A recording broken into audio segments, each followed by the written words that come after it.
name is Jane Portnoy, and I'm the author of a new cookbook, A Jewish Calendar of Festive Foods. There are many wonderful holiday recipes in this book that I think you'll enjoy. Today, I would like to demonstrate my version of RUGELACH. RUGELACH consists of a cream cheese and butter dough with a filling of chopped walnuts, golden raisins, cinnamon, and sugar. This recipe will make 6 dozen or 72 bite-sized, mouth-watering treats.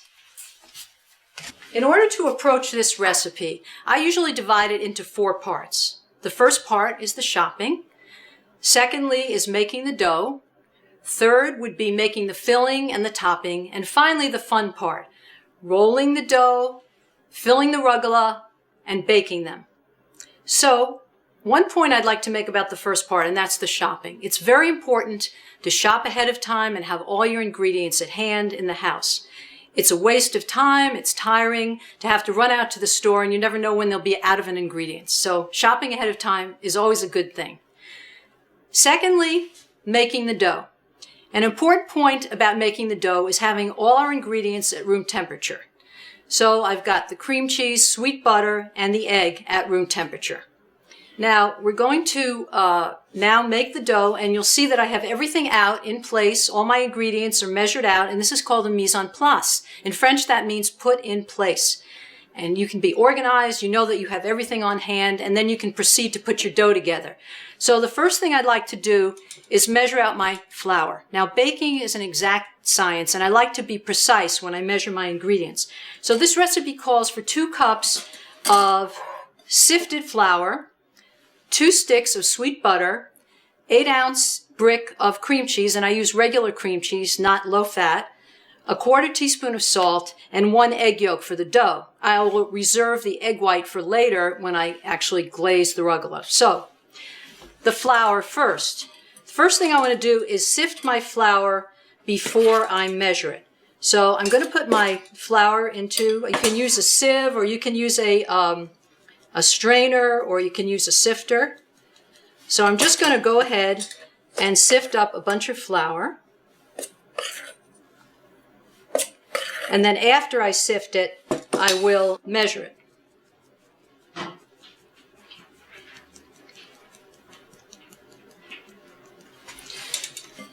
So I'll take my measuring cup, and then I'm going to level that off with the flat side of a knife. So we have exactly 1 cup of sifted flour, and put the flour into the mixing bowl. I'll put these aside for now. And I have the 2nd cup of sifted flour. And again, you're going to level this with the flat side of the knife. So you know you have exactly what you need. Okay, so I've got my flour. That's my dry ingredient. My other dry ingredient is salt. And I'll add that. Now, you're going to add your sweet butter. It's unsalted butter. It seems like a lot, but this is what gives the dough that wonderful flakiness. And the cream cheese.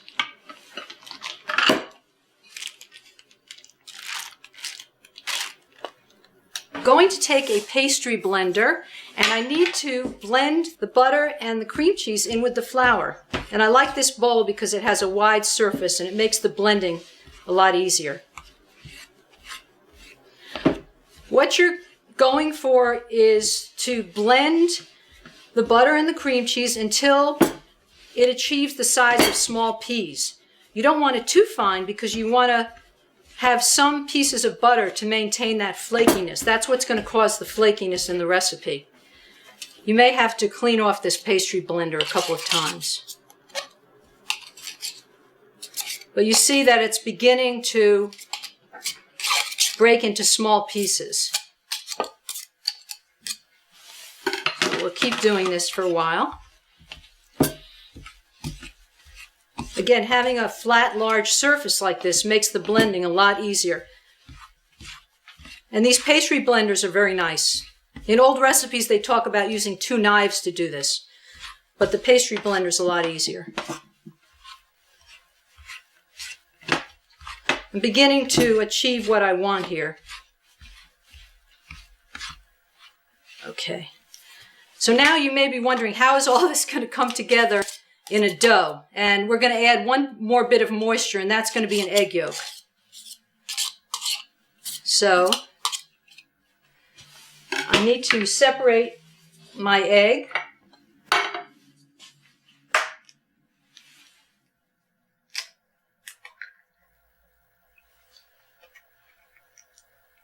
Okay, and I have the yolk. The egg white I'm going to reserve for later. I'm going to just beat up this egg yolk a little bit, just to break it up. And I want to now add this to my dough. And again, it doesn't seem like this will come together, but we'll see. I'm going to take a large fork and start gathering the dough. And the action of the fork and then later my hand is going to bring this all together, hopefully.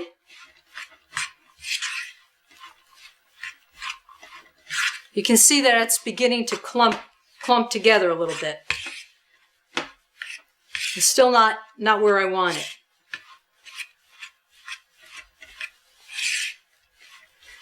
And just when you're sort of thinking this is never going to happen, that's about the time I take a perfectly clean hand and go ahead and dive right into it.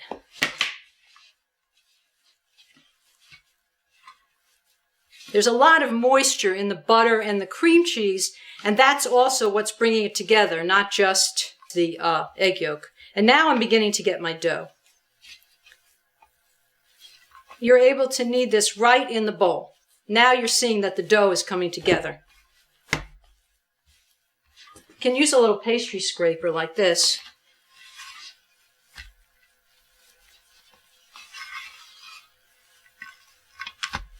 And that's it. So now we have our beautiful dough. It's all gathered together, but it's not really able to be rolled out. It's much too soft.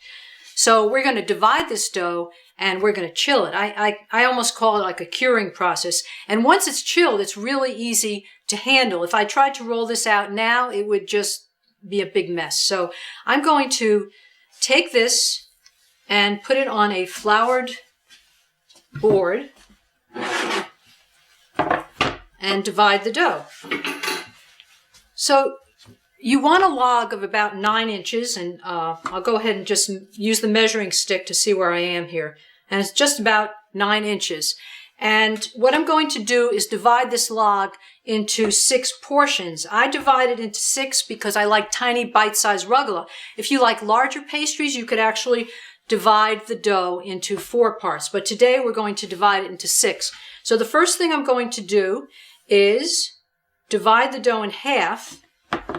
And if you don't want your knife to stick too much, you can flour the knife. And then each half would be divided into thirds.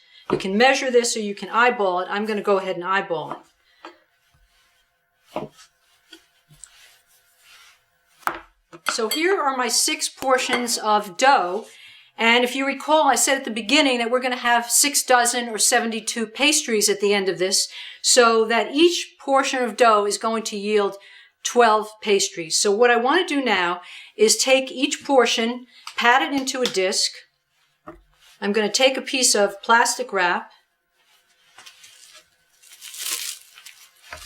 put a little bit of flour on the bottom, take my disc, a little bit of flour on the top, wrap it, and that's going to go into the fridge. I'll do that again. I take my plastic wrap, here's my dough, pat it, and it really handles pretty well considering how much butter is in there. Wrap it. I'll do one more for you. And I usually try to leave the dough in overnight because that gives me the best results and I don't have a lot of grief when I try to roll it out. And once you've prepared your dough properly, rolling out dough is not difficult. A lot of people are afraid of doing it, but it's really easy if you properly chill your dough.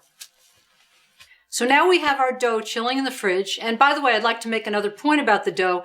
It freezes extremely well because of the high butter content. And you can keep that dough in the freezer up to 3 months. Take it out and fill and bake your rugelach anytime you want to. So that's something to think about to keep dough in the freezer. Now we're ready to do our filling and our topping. And I have our filling ingredients. We have 1 cup of walnuts, 1 cup of golden raisins, 1½ teaspoons of ground cinnamon, and 1 cup of granulated sugar. We also have our topping ingredients, a 1/2 cup of sugar, a 1/2 teaspoon of ground cinnamon, and that will be mixed together to make cinnamon sugar. And finally, our reserved egg white we're going to beat up and use as a glaze for the rugelach. So now on to chopping up our ingredients. So when we chop our ingredients for the filling, I would like to start by chopping up the raisins first. And the reason I do that is they take a lot more processing than the walnuts. So I'm going to add the raisins first, and I will add about 1/2 of the sugar, which will coat the raisins so they won't be too sticky. And this, you'll see, will take quite a bit of processing. If I added the walnuts in the beginning, it would become a paste and it would be very difficult to handle. So let's go ahead and process these golden raisins.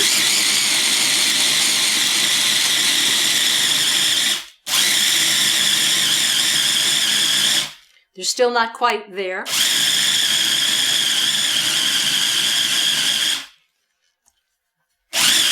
Okay, so now I have my chopped raisins, and I can add the remainder of my ingredients. The walnuts, the ground cinnamon, and the remainder of the sugar. And I want to get a nice sort of powdery texture here.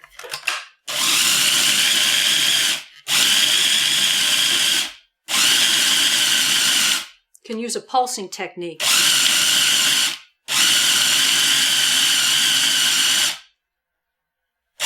Okay, and I think that's just what I want. You can take a bowl, and I'll show you what this looks like. Everything came together nicely, and I don't have a pasty consistency. You can see that my filling will be very easy to utilize. So that's the filling. And now for the topping, I simply need to add my cinnamon to the sugar, and I will mix that up. Make cinnamon sugar, which I'm going to put in my sugar shaker to use later on. And so we've completed the filling and topping ingredients. Now we have the final and most fun part of our recipe. We're going to roll out the dough, fill it, and make our rugelach. I'd like you to see that we have this dough that's been chilling for at least several hours or several days. I like to use a marble pastry slab, which keeps the dough cool and easy to work with. And I'm going to use a French rolling pin. This is a hard maple rolling pin that I've copied from a family heirloom, and actually had it made in Vermont out of hard maple. And it's available on my website, www.jewishfestivefoods.com. So I'm going to go ahead and flour the marble slab, and don't be afraid to use a little bit of flour because you don't want this to stick. And I'm going to flour the rolling pin. And you want to roll, and that's why, you should use flour, because you don't want it to stick and then get discouraged that you're not able to do it. Keep turning your dough and roll from the center outwards. We want to get a circle about 1/4 inch thick. Again, I'm not afraid to use flour if I need it. Keep turning and keep checking the dough. It does have a high fat content, so you do have to be a little bit careful. But notice that it's pretty good considering the high content of butter and cream cheese. Doesn't have to be a perfect circle. There are people that recommend actually cutting it into a perfect circle, but since we're home cooks, we don't have to do that. Maybe in a bakery they would. I like the French rolling pin because I can really feel contact with the dough. The other type of rolling pin with the handles, you don't really get the feedback that you do with a French roller. I have my circle.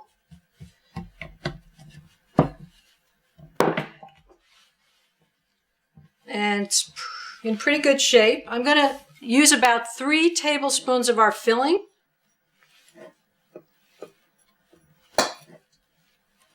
And I'm just going to spread that filling over the dough. And then you can take either a knife or you could use a pizza cutter, and we're going to cut this dough into quarters. So 4 quadrants, and then each quadrant will be cut into 3 wedges. So that is going to give us our total of 12 pastries.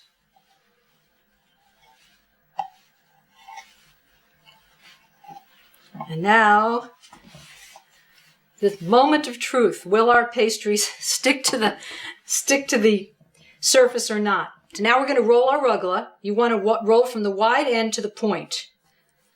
And you make this nice little rolled up pastry. I bend it into a crescent shape and I put it on my prep pan.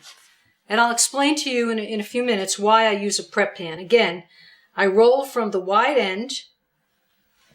There I have my little roll. And you're definitely the master of this dough. It's not the master of you. So if you don't like the way it looks, just change it. Or if it's sticking to the surface, just take a knife and loosen it up. Now, even though some of these are smaller and some are larger, for some reason, when they cook for 18 minutes in the oven, they all come out the same. So don't be too worried if some are larger and some are smaller. Again, we're home cooks, and they don't have to be absolutely perfect, but they are going to be perfectly delicious.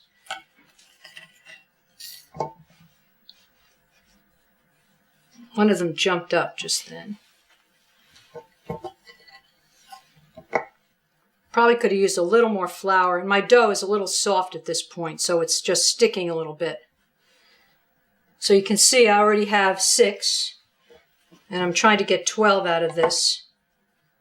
If my dough were a little bit cooler, it wouldn't be sticking like that.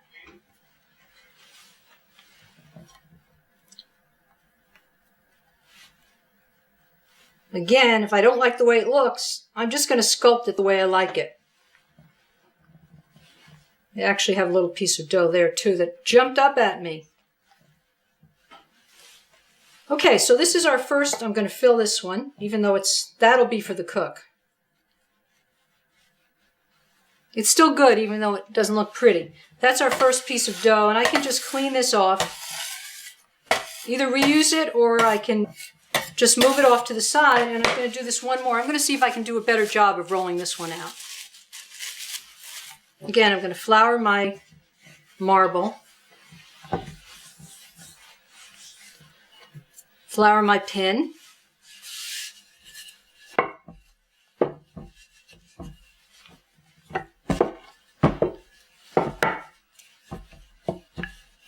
Roll from the center out.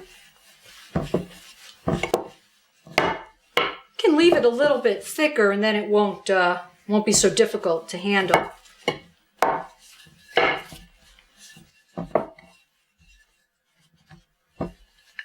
Again, this dough, even though it's so rich, it's very forgiving. So you can pick it up, you can flip it around. I think we're good here. Okay, so now I'm going to do my 3 tablespoons of filling.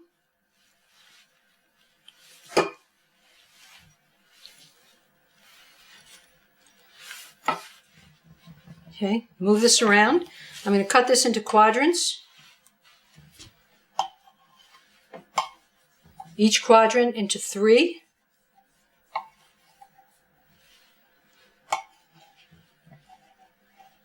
Doing a little better this time. And then if you need to add a little bit more filling, you can do that. And then each wedge will be rolled up. So out of these 2 discs, we're going to get 2 dozen or 24 cookies. Bend it into a crescent.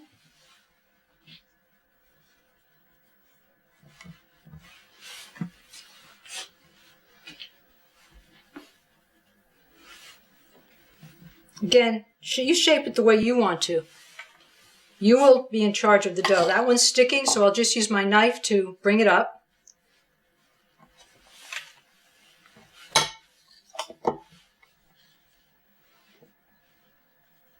If there's a little stray piece of dough, you can tuck it in.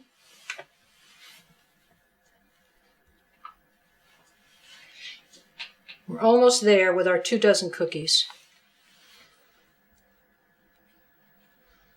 It's very forgiving. When it bakes, it's all going to come together beautifully. I'm going to use a prep pan because I still have to glaze and sugar these pastries. And if I put that in the oven with all that sugar and glaze on it, it would burn and it would be a big mess. So we're going to glaze them on our prep pan. And then move them over to a cookie sheet which is lined with either parchment paper or a silicone pad, silicone liner. Here's a tiny one for the cook. Okay, we've completed 2.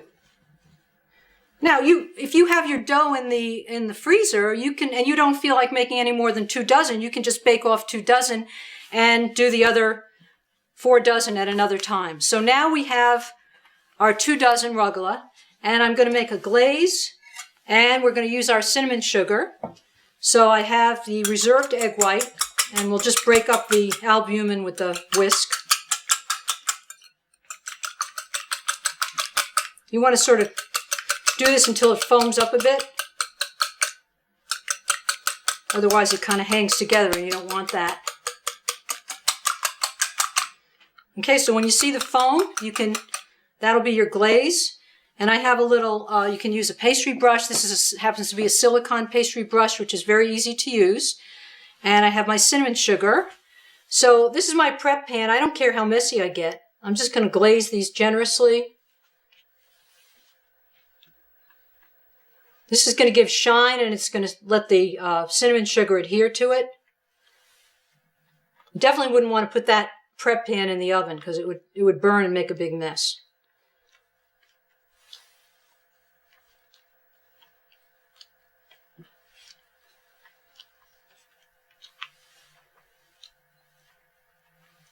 These little silicone pastry brushes are nice.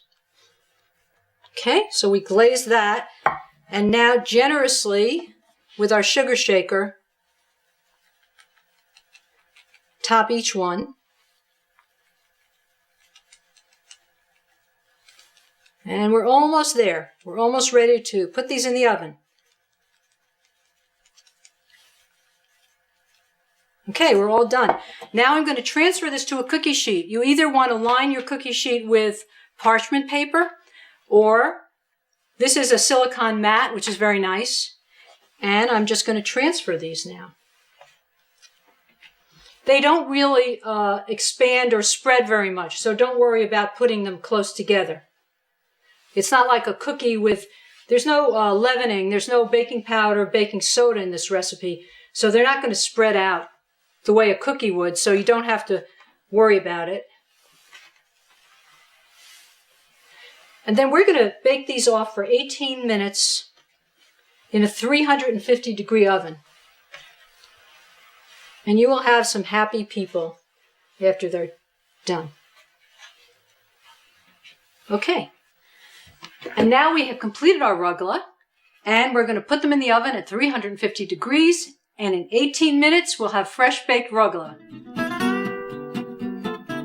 And our rugelach are done. So let's go over to the oven.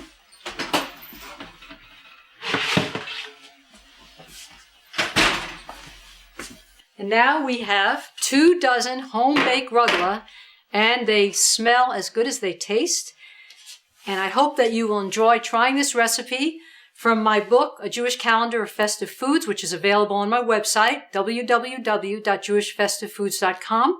There are many other recipes that I hope you'll try. Thank you very much, and please enjoy these festive foods.